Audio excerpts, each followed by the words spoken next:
네, 한 주간의 정치 현안 짚어보겠습니다. 김광덕 데일리 한국 뉴스본부장, 장한대 박창한 교수 두 분 모셨습니다. 어서 오십시오. 안녕하세요. 네.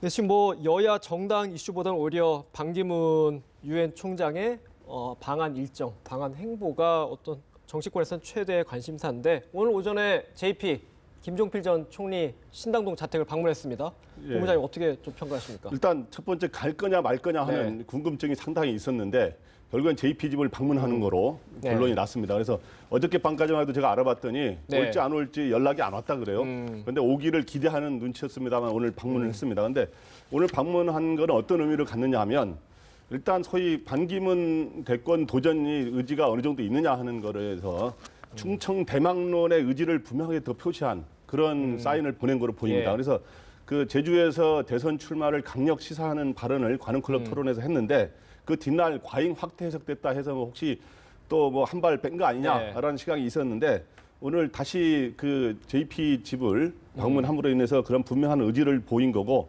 거기서 이제 무슨 얘기를 나눴느냐에 대해서 뭐 이제 반기문 총장 이야기는 대선배 대원로께 인사차 방문한 거다 그랬는데 JP가 비밀 이야기를 비밀이어서 말할 수 없다. 비밀 얘기를 했다. 이렇게 해도 굉장히 궁금증을 유발하는 상황입니다. 예, 그 반기문 총장이 이번 주죠. 이번 주 수목에는 제주 포럼에 가서 말씀하신 것처럼 대권 도전을 한번 시사를 했었고 이번에는 오늘 첫 행보부터 좀 정치적 해석을 오히려 또 낳고 있습니다. 교수님은 어떤 지금 이렇게 충청 대망론 이쪽에 거의 방점을 찍었다 이렇게 보면 되겠습니까? 네, 뭐 예상됐지만 참 거침없는 행보다 이렇게 생각이 됩니다. 지난 1월이었나요?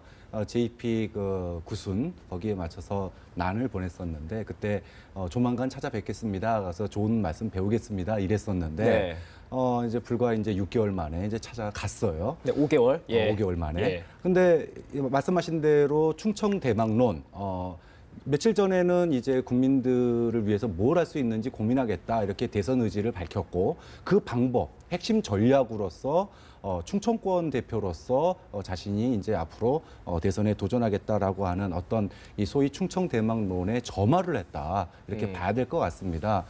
그냥 카메라 다 있는 데서 얘기해도 다 그렇게 알아들을 텐데 굳이 비공개 그것도 끝나고 나니까 JP가 비밀 이야기까지라고 한 걸 보면 차기 대선에 대한 앞으로 향후 대선에 대한 이야기가 뭐 어느 정도는 오가지 않겠느냐 이런 추측들이 나올 수밖에 없거든요. 그런 측면에서 이런 이야기가 나올 것을 염두에 둔 이런 행보기 때문에 상당히 의미 있는 정말 대선 전쟁이 이제 시작됐다 이렇게 봐도 과언이 아닐 것 같습니다. 단독 면담이고 뭐 알려진 게 전혀 없는데 무슨 얘기를 했을 거라고 저희가 좀 추측이 가능하겠습니까? 일단 제가 가상으로 좀 생각을 해보면 저희 이제 정치부 취재해본 경험으로 볼 때 30여 분 동안 만났다니까 근데 분명한 거는 반기문 사무총장이 제가 내년 대선에 출마할 겁니다라고 단정적으로는 이야기 안 했을 거예요.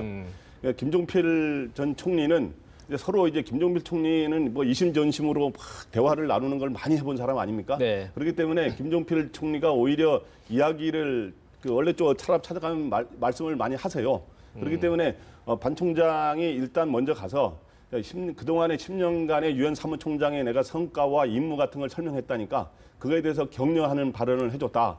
이렇게 이야기했어요. 그래서 설명을 했을 거고 근데 이제 그 김종필 총리는 대선 출마 의사가 있느냐에 대해서 한번 물어봤을 거고 그래서 운을 떼는 지금 고민 중입니다. 얼마 전에 말한 것처럼 국민 통합을 위해서 진짜 자기를 버리는 사람이 필요합니다 하면서 그렇게 했을 거고 그러면 이제 의사를 밝힌 거로 봐야죠. 그러면서 아마 김종필 총리는 여러 가지 소위 대권 출마할 경우에 잘 되기 위한 여러 가지 시나리오, 전략 이런 것들을 조언을 했을 겁니다. 그래서 가령 이제 그 충청권 대망론 관련해서는 충청인들이 그동안 대권을 만든 적은 없거든요. 항상 캐스팅 보트라든가 2인자만 나왔지. 그렇기 때문에 이제 충청이 한번 주역이 돼서 우리나라 국민통합, 지역 화합에 한번 그 앞장을 한번 서야 된다라고 하는 거를 김종필 총리가 이야기했을 거고 그걸 위해서는 전략적으로 이러이러한 거를 주의하고 이런 코치를 자기가 옛날 5.16 이후 지금까지 뭐 정치한 지가 수십 년 됐잖아요. 그러한 거에서 이러이러한 건 주의해라. 옛날에 이제 가령 그 군사정권 시절에 노태우 당시 보안 사령관한테 대권을 앞둔 그 사령관이 만나가지고 2인자로서 굉장히 철저하게 고개를 숙이고 그 의지를 갖대 그런 조언을 했듯이 이번은 좀 다른 것입니다만은 반기문 총장한테 이런 식으로 이렇게 해야 된다. 그러나 이제 아마 뭐 무조건 여권을 끌려가는 형식이 아니라 뭔가 쇄신에 앞장서야 되고 아마 그런 조언들을 네. 했을 거로 보입니다. 지금 뭐 명시적으로 출마하겠다 뜻은 단독이지만 그렇게 얘기하지는 않았을 것이다. 소위 말해서 고수들끼리 그거 단정적으로 이야기 안 합니다. 그래도 네. 다 알게 다 이야기해요. 네. 교수님은 어떻게 좀 추측을 하십니까? 바로 이게 저는 반기문 총장이 노리는 거라고 네. 봅니다. 다양한 해석과 다양한 추측을 하게 만드는 것. 네. 이게 바로 비공개 회동의 저는 묘미라고 생각하거든요. 언론에서는 지금 여러 가지 분석들이 나오고 있는데 지금 본부장님 이야기하신 것뿐만 아니라 향후 충청이 대권 대망론을 가지기 위해서는 뭐 지역 연대, 소위 뭐 영남과 TK 세력과의 연대 뭐 이런 이야기가 조언을 했을 거다. 또는 이제 중원 장악. 중원이라고 하는 거는 뭐 꼭 충청뿐만 아니라 어떻게 보면 중도를 표방하는 거 아니겠습니까? 이런 이야기까지 이제 뭐 여러 가지 추측을 하게 만드는데 반기문 총장으로서는 이번에 이제 방한 일정을 마치면 다시 또 유엔으로 돌아가야 된단 말이죠. 네. 아직 7개월 남았죠. 그렇죠. 임기가. 예. 6일 동안 엄청난 언론의 스포트라이트를 받았는데 이거를 연말까지 쭉 이어가는 게 중요합니다. 그러려면 이 물음표 가능성, 추측 이거를 끊임없이 연말까지 이어가야 되는데 지금 JP하고 만난 것도 또 그 내용에 대해서 뭐 의례적인 이야기했다 뭐 이렇게 나오는 것도 결국은 풍선을 여러 가지를 준비를 해서 향후에 자신의 둘러싼 끊임없이 유엔의 한국 사람들이 대한민국 국민들이 유엔을 쳐다보게 만드는 이런 또 그 효과를 거두고 있기 때문에 저희가 추측하고 있는 것만으로도 이 비밀 소위 그 비공개 만남 예. 이거 자체는 성공한 거다 이렇게 봐야 되겠죠. 그 두 분에서만 만났을 때 30분이라는 시간 어느 정도 의미를 부여할 수 있습니까? 단순히 차 한 잔 마시는 시간은 좀 넘어서는 단계 정도잖아요, 그게. 네, 30분이면 사실은 할 얘기 거의 다 합니다. 네. 고수들끼리 뭐 서로 대화를 직접 안 해서도 멀리 있어서 언론이라든가 측근들을 통해서 간접 대화도 하는데 30분이면 할 얘기 다 하고 서로 뭐 의례적인 인사에 이어서 아까지만 그래서 김종필 전 총리는 굉장히 반기문 총장은 내가 대권에 나서겠다고 딱 명시적으로 말을 못했기 때문에 제가 이렇게 한번 말을 못하지만 김종필 총리는 굉장히 구체적으로 소위 바둑으로 말하면 구단 아닙니까? 구단인데 구단으로서의 경기에 임하는 자세 훈수, 그리고 예. 구체적인 훈수 이런 구체적인 노하우까지 많이 이야기하려고 네. 노력했을 겁니다. 네. 격려를 하고. 알겠습니다. 어쨌든 뭐 수많은 궁금증을 낳은 것이 오히려 오늘 회동의 성과가 아니냐 뭐 그렇게 분석해 주셨는데 좀 공감이 가는 부분이고 또 하나 주목되는 게 내일은 이제 반기문 총장이 소위 여권의 텃밭 TK를 방문합니다. 안동을 거쳐서 경주까지 가는데 어떻게 관전 포인트를 어떻게 보세요? 뭐 아까도 잠깐 얘기 나왔지만 충청 대망론에서 핵심이 지금 좀 친박계가 어떻게 보면 반기문 총장을 영입해서 네. 모셔가는 꼴 아닙니까? 그렇다고 본다면 충청과 TK의 이 지역 간의 연대 이런 모양새가 자연스럽게 떠오르죠. 물론 유엔 사무총장으로서 한국의 문화 수도라고 불리우는 이 안동에 방문하는 건 자연스러운 일인데 여기에 이제 소위 그 TK 정치인들과의 만남이 예정돼 있거든요. 만찬, 오찬 뭐 이렇게 잡혀 지금 있더라고요. 뭐 우리나라에 들어와서 국무총리부터 시작해서 친박계 의원들 줄줄이 지금 계속 만나고 있고 특히나 TK의 현역 정치인들과 이렇게 만남을 가진다라고 하는 건 향후에 뭐 잘해보자라고 하는 또 얼굴 자주 볼 수 있는 그런 기회를 만드는 거지 않습니까? 네. 그런 측면에서 지금 뭐 유성룡 고택을 방문한다고 그러죠. 네, 하회마을에. 네. 예. 안동 하회마을을 방문을 하는데 소위 이제 외국에 있는 뭐 유명한 대통령들이나 이런 분들 안동에 오면 다 찾아갑니다. 네. 근데 유성룡 고택 참 뭐 굳이 의미를 부여하자면 이게 임진왜란 때 그 국난 극복을 위한 그런 노력이 있는 것 아니겠습니까?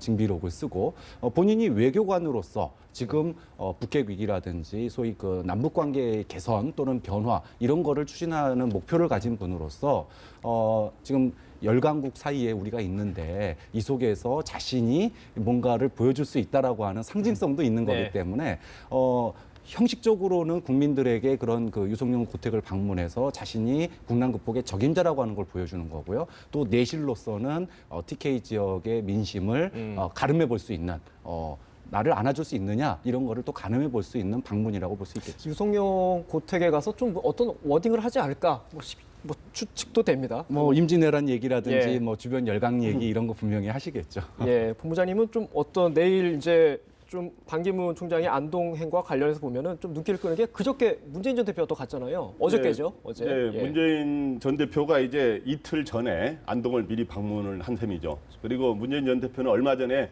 안철수 대표가 방문하기로 한 설악도 거기를 또 하루 전에 미리 그렇네요. 방문해서 예. 계속 이 소위 지금 현재 대권 구도가 줄 세 사람이 제일 지금 중심 무대 중심에 서 있지 않습니까? 그래서 이 일정을 먼저 이렇게 선점하는 전략. 예. 근데 이거를 뭐 한 달 전에 안동 가는 것도 짜여 있다고 말은 했습니다만은 이 선점 전략에 우리가 또 굉장히 주목해서 봐야 돼요. 예. 왜냐하면 옛날에 정치권에서 이런 이야기 있어요. 그 일정에서 우위를 정해야 된다. 그래서 남이 일정을 먼저 가서 선점하는 전략이 굉장히 중요하고 만에 한자 선점을 못할 경우 남이 간 일정에 뒤에 가서 다시 진화하는 전략. 네. 뒤쫓아가서 이런 게 굉장히 중요한데 지금 문재인 전 대표는 안철수 대표뿐만 아니라 반기문 총장의 일정을 먼저 선점하는 이런 전략을 하면은 사실 이게 굉장히 영향이 커요.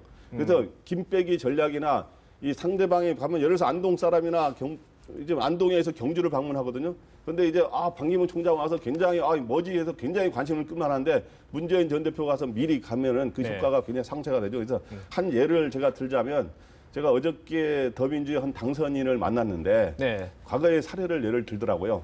사례를 예를 들면 뭐냐 하면 옛날에 김대중 정부 시절에 이해창 당시 한나당 총재가 미국의 어느 대학에 가서 특강을 하는 걸 검토하고 있었는데 그 일정을 미리 캐치하고 조세영 당시 총재 권한대행이 거기 가서 특강을 하는 네. 바람에 이해창 총재 일정이 사실 취소되는 일이 있었고 김영삼 대통령도 옛날에 자기 측근한테 누가 또 서울시장 선거에서 밀리는 걸 보면서 이건 일정을 선점 못하기 때문에 그런 거다 쫓아가지도 못하고 하는 지적을 했다고 한 적이 있답니다. 좀 말하자면은 문재인 전 대표가 이제 일정에서 기민하게 움직인다 그런 말씀이신데 이게 공식 대표 직함을 내려놓은 어떻게 보면 개인 자격이라서 좀 빨리 움직일 수 있다 이렇게 해석할 수 있겠습니까? 개인 자격으로서 뭐 어떻든 한 달 전에 잡았는지 최근에 신문과 그건 저희가 알 정보를 수가 주셔서 없죠. 잡았는데 알 예. 수는 없지만은 이거를 보고 문재인 전 대표가 이제는 좀 여유로운 입장에서 이 고지를 좀 선점하점에서 전략을 굉장히 치밀하게 짜는 거 아니냐 하는 그런 평가가 어저께 야권에서 나오더라고요. 옛날만 해도 지금 약간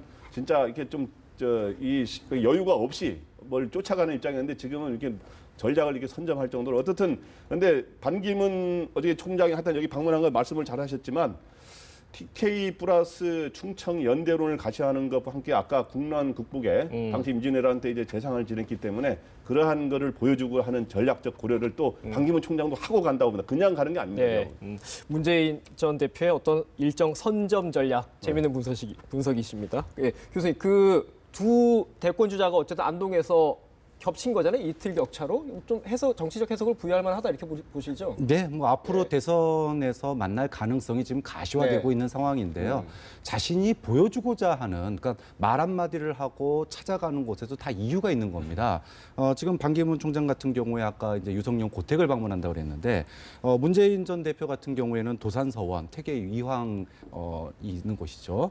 있었던 곳인데 여기가 어떤 곳이냐 하면 정조가 개혁군주라고 불렸던 정조가 과거에 이황을 기려서 거기서 과거를 봤던 곳입니다. 그것은 개혁적인 인물들, 이 TK 지역의 개혁적인 인물들을 정조가 뽑았던 곳인데 자신이 이번 총선에 낙선한 사람들 위로한다고 거길 가서 그런 말들을 워딩을 많이 했어요. 그러니까 TK에서도 개혁적인 인물들을 추출을 하고 또 안동이 그런 중심이 될 수 있다 이런 이야기를 한 거기 때문에 문재인 전 대표로서도 이 방문 목적지, 그러니까 도산서원을 방문한 데는 분명하게 자신의 앞으로의 행보를 보여주는 그런 목적지를 갖다 이렇게 볼 수 있죠. 하나 또 재미있는 포인트는 이제 어저께 안동 도산서원을 방문했잖아요. 네. 이제 거기가 이제 이황 선생의 위패가 있는 곳인데 이황 선생은 또 유성룡, 반기문 총장이 방문하는 유성룡 고택의 그 유성룡의 또 스승이라 그래요. 그러니까 그런 측면에서 나는 당신 스승을 내가 먼저 방문하는 거예요. 뭐 이런 의미도 있을 수 있고. 근데 문재인 전 대표 입장에서는 참 여러 가지 생각이 들 겁니다. 옛날에 그 노무현 정부 시절의 인연을 생각하자면 노무현 정부 시절에 반기문 사무총장이 청와대 외교보좌관에 의해서 외교장관을 거쳐서 사무총장이 되는 과정에서는 노무현 전 대통령이 굉장한 뒤에서 서포트를 많이 해줬거든요. 그래서 이제 반기문 총장은 사실은 지금 현재 더민주당하고도 상당히 관계가 있는데 그런데 지금 현재 양상은 새누리당의 지원을 받고 나가는 모양새로 지금 현재 그렇게 진행이 되고 있는 흐름이잖아요. 그렇죠. 그런 거에 대해서 저기 더민주 입장에서는 좀 안타깝기도 하고 또 기분이 좀 섭섭하기도 하면서도 또 이제 치열하게 이제 경쟁을 대비해야 되는 여러 가지 복합적 심정이 작용할 겁니다. 네. 뭐 어제의 동지가 오늘의 적이 되는 것 같습니다. 네. 말씀하셨던 것처럼 불과 작년만 하더라도 반기문 총장 얘기 나오면 야권에서 더민주, 그러니까 자신들의 자산이라고 그랬거든요. 네. 그리고 야권 후보로 분류를 해달라 이렇게 얘기를 했었어요. 당시에 더민주 이전이긴 하지만 야권이 뭐 분열하기 전에 정말 바닥을 헤맬 때 아니었습니까?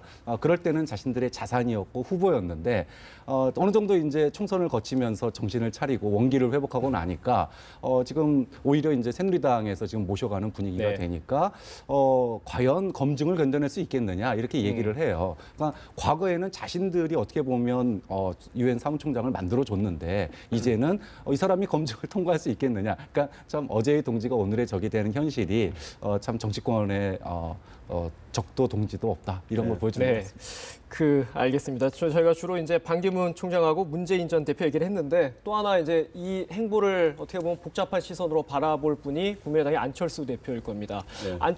반기문 바람이 불면은 안철수 대표가 가장 타결입니다. 이런 분석이 나옵니다. 어떻게 동의하십니까? 일단 지금 대선 무대에 올라 있는 주요 주자 중에는 안철수 대표가 일단은 손실을 굉장히 볼 가능성이 있는 네. 그런 건 사실입니다. 왜냐하면 반기문 실제 여론조사를 해보면 반기문 총장 같은 경우 이제 그 보수층과 중도층의 지지를 많이 받고 있거든요.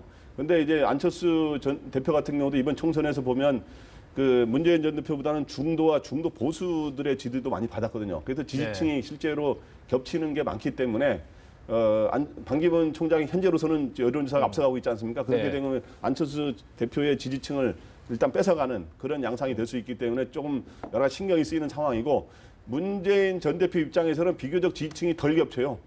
문재인 전 대표는 분명한 야권, 전통적인 야권의 그리고 진보의 지지를 많이 받고 있기 때문에 그래서 비교적 이 앞으로 장기적인 대선 레이스에서는 굉장히 긴장하면서 경쟁해야 될 사람이지만 현재로서 당장 자기한테 바람이 크게 몰려오지 않기 때문에 조금은 다소 여유 있는 상황에서 지켜보고 있는 상황으로 보입니다. 네, 교수님은 어떻게 보세요? 안철수 대표가 입을 뭐 충격이랄까? 네, 방금 지금 화면에 나오고 있는 이 여론조사 결과가 사실은 한국 방문해서 자신이 어떤 대선 출마에 대해서 언급한 이거 전에 조사한 거거든요. 네.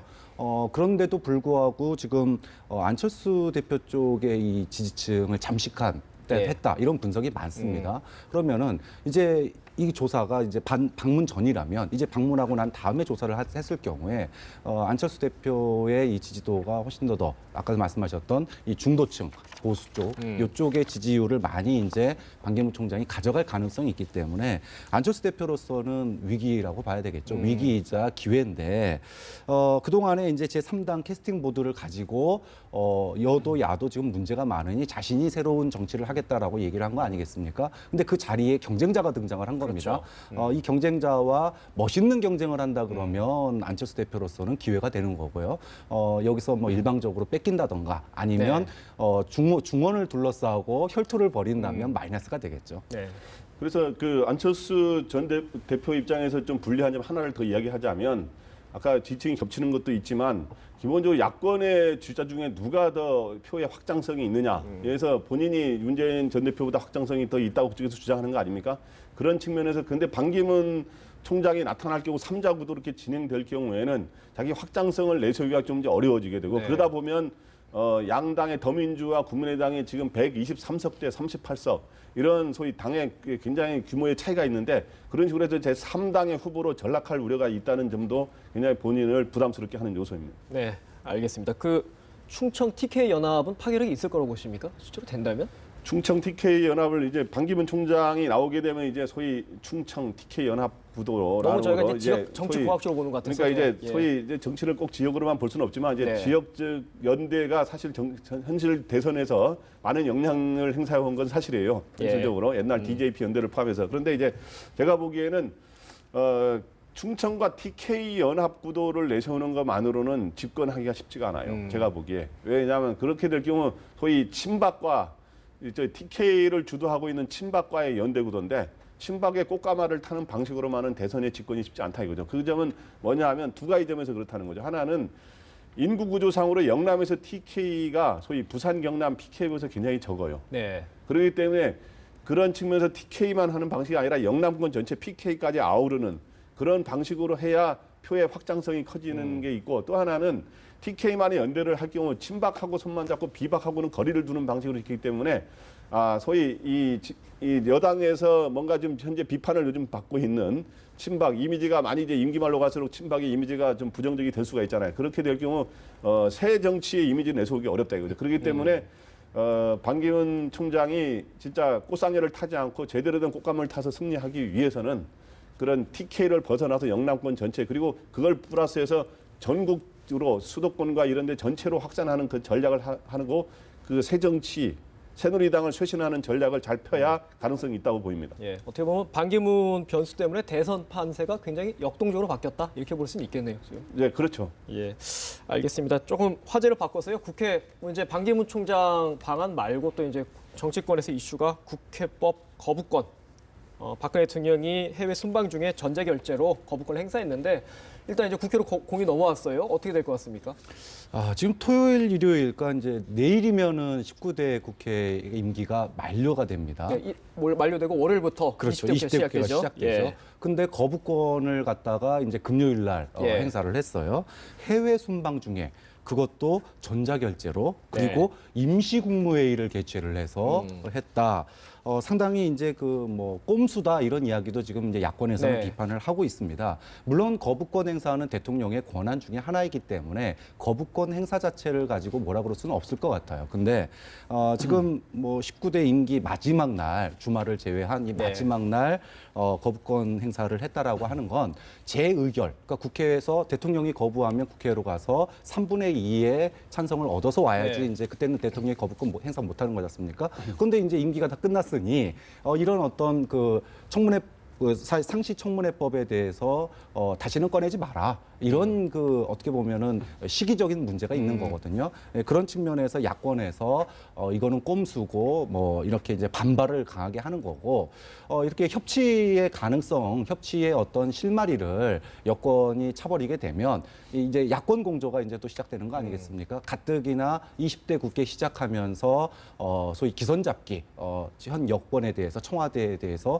기선을 잡으려고 할 텐데 이번 거부권 행사를 통해서 이 국민의당과 더민주가 소위 그 연대를 하는, 그러니까 물론 뭐 한시적이긴 하겠지만 이런 모양새를 가져올 것이기 때문에 20대 국회 출발도 순탄하진 않겠다 이런 생각이 듭니다. 알겠습니다. 본부장님 어떻게 전망하세요? 청문회법 국회로 다시 돌아왔는데 폐기되겠습니까? 재의결, 야권에서 재의결하겠다는 절차에 들어가겠다는 거잖아요. 일단 이거에 대해 해석이 엇갈리는데요. 네. 그러니까 이제 이 19대 국회 막판에 이틀을 남겨놓고 실질적으로 이틀을 남겨놓고 이렇게 거부권을 행사하고 제의를 요구하기 때문에, 그래서 이제 이게 일반적으로 말하면 19대 국회에 이렇게 반환을 국회로 다시 넘겼으니까, 공을 넘겼으니까 이게 처리 못하면 자동 폐기된다.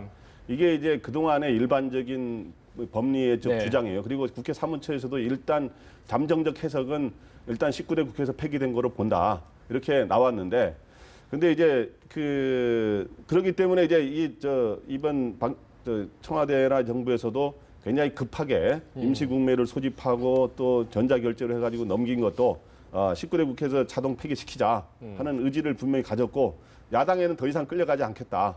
그리고 야당이 상시청문회를 대선에서 어떤 무기로 활용할 가능성도 있잖아요. 그런 거를 허용하지 않겠다는 의지를 분명히 보인 건데, 근데 또 야권의 주장은 이게 폐기된 거로 볼 수 없다.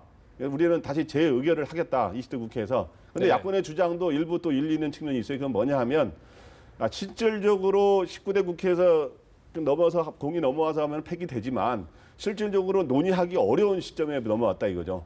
이틀 전에 했는데 오늘 토요일이고 주말에 끼어들기 때문에 실질적으로 국회를 소집해서 그거를 재의결을 못하기 때문에 그런 거에서 결국에는 이제 헌법학자들이라든가 나중에 또 뭐 이게 뭐 어디까지 갈지는 모르겠습니다만은 그 판단을 다시 구해봐야 되는 그런 상황입니다. 재의결 절차 어쨌든 그런 헌법적인 논란을 제쳐두고 만약에 네. 야권이 지금 과반이지 않습니까? 네. 야권이 재의결 절차를 강행한다. 재의결은 가능하겠습니까? 그 요건이 쉽지는 않잖아요. 지금 재의결이라고 하는 것도 그렇고요. 또 네. 재발의를 해서 만약에 통과시킨다 손 치더라도 또 거부권을 행사할 겁니다. 네. 대통령이. 그럼 어차피 또 재의결을 또 해야 그렇죠. 돼요. 그러니까 결론은 지금 뭐 폐기냐 재의결이냐 이런 법적 공방은 그렇게 의미가 없다고 생각합니다. 결국은 3분의 2의 찬성을 이끌어내는 게 관건인데 네. 지금 본회의에서 이제 그 야 3당이 지금 재의결하기로 했고요. 만약에 재의결이 아니라 재발의를 한다 손 치더라도 167명입니다. 여기에다가 무소속 11명을 합치면 178석. 근데 네. 3분의 2에서 조금 모자르죠. 근데 네. 지금 새누리당 내에서 반발 소위 이제 이탈표가 이탈표? 나오면 가능도 하지 않겠느냐. 근데 이 모든 건 다 가능성이거든요. 그리고 또 좀 무소속에서 다 표를 준다는 확증도 없는 상태이기 때문에 그래서 결국은 이게 뭐 폐기냐 재의결이냐 재발의냐 이런 걸 떠나서 여야가 앞으로 국회를 협치로 이끌 것이냐 아니면은 대립의 장으로 갈 거냐 이것의 어떤 그 하나의 판단 근거가 네. 될 거라고 생각해요. 제 의견은 일단 제가 보기에 좀 어려울 것 같아요. 일단 여당 3분의 2가 이제 필요한데 네. 300석 중에 200석을 얻으려면 지금 새누리당이 122석 아닙니까? 20대 국회가. 그러면 네. 22명 이상이 사실상 이탈해야 된다는 거예요. 사실상 그게 근데 현재 같은 이번에 반기문 총장이 와서 여권에 일단 무기력하고 갈등을 약간 날려버린 측면이 있거든요. 반풍이. 그렇기 때문에 이런 상황에서 비박이 122명 이상이 이탈하기 예. 어렵고 또 하나는 야권의 강경 투쟁을 유도하기 위해서 이렇게 또 한 거 아니냐고 해서 그거에 또 휘말리지 않으려는 또 전략을 펴는 네. 것도 있어요. 그리고 실질적으로 지금 의결 3당이 한다고는 하지만 우상호 원내대표가 한번 말한 것처럼 우리가 또 그거를 밀어붙이지 않을 가능성도 예. 또 상당히 있습니다. 지금 뭐 본부장님 말씀하신 것처럼 야권의 워딩, 특히 우상호 원내대표의 워딩을 좀 잘 봐야 되겠더라고요. 예. 뭐 강하게 비판을 하는데 뭐 장외투쟁이나 예전처럼 그런 건 안 하겠다 이런 얘기잖아요. 예, 그렇죠. 그러니까 일단은 거부권을 행사했기 때문에 3당이 해서 재결을 하겠다고 일단은 엄포를 놓고 있는 건데 실제로 그를 추진할 수는 있지만 현재로서 볼 때는 제가 보기에 추진할 가능성이 야권 자체가 적을 네. 가능해요. 왜냐하면 내년에 대선에서 승리하기 위해서는 야권이 뭔가 수권 능력을 보여주고 오히려 민생을 살피고 경제를 살피는 모습으로 하면서 형님 같은 전략으로 가야 되거든요. 예. 이제 옛날에 야권의 그런 투쟁 전략이 아니라 그렇기 때문에 민생에 주력하고 오히려 장애 투쟁을 하지 않고 국회에서도 이렇게 밀어붙이지 않는 이런 전략을 구사할 가능성이 높다 이거죠. 일단은 참겠다. 뭐 그렇게 볼 수 있겠네요. 예. 그 교수님, 그 이와 관련해서 야권이 조금 달라졌다 이렇게 평가할 수도 있겠습니까? 지금은 제1당입니다. 예. 지금 이제 1당이기 때문에 20대 국회를 이끌어가는 거는 네. 내년 대선에서 뭐 향후에 이제 수권 정당이 되려면 자신들이 여당이 되면 잘할 수 있다라는 거를 미리 국민들에게 보여줘야 돼요. 약속을 아무리 하는 것도 중요한 거는 행동을 보여주는 겁니다. 저는 더 민주가 그런 부분들을 알고 있을 거라고 생각을 하기 때문에 물론 그 상시청문회법 거부권 행사에 대해서 부글부글 끓겠지만 네. 여기에다가 모든 거를 올인해 가지고 다른 거 다 제끼고 여기만 싸우겠다 이렇게 하는 거는 사실 바보 같은 짓이죠. 그런 점에서 뭐 당연한 결과라고 생각합니다. 예. 뭐 그 부분에서는 두 분의 의견이 어느 정도 공감하신 것 같습니다. 예. 알겠습니다. 오늘 대담 여기까지 나누도록 하겠습니다. 지금까지 김광덕 데일리한국 뉴스본부장 그리고 박창환 장한대 교수 두 분과 말씀 나눴습니다. 말씀 고맙습니다. 네, 감사합니다.